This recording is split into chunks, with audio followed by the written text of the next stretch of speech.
Hi, Falcons. You're going to listen to the story Aguinaldo again, and you just do that by logging into Clever and clicking on the McGraw-Hill SSO icon and going into your to-do list and listen to this story one more time. And after you've listened to the story, you're going to answer some questions. The first question is, what is the genre of this story? And how do you know? Okay. Then you're going to turn to page 202 or look on the screen on page 202. And what context clues help you know what besitos de coco are?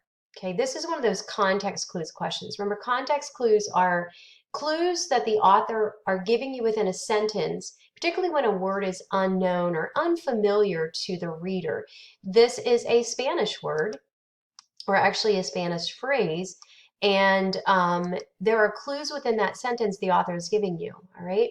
Then I want you to reread page 203 and answer this question.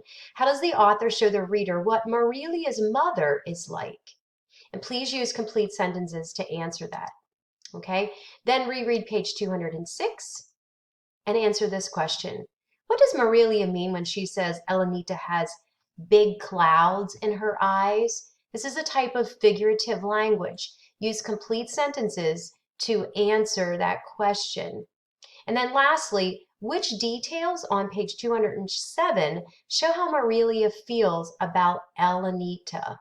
Okay, and this you don't have to write a complete sentence. Just pull out the phrases and the details on page 207 that show how Marilia feels about Elenita.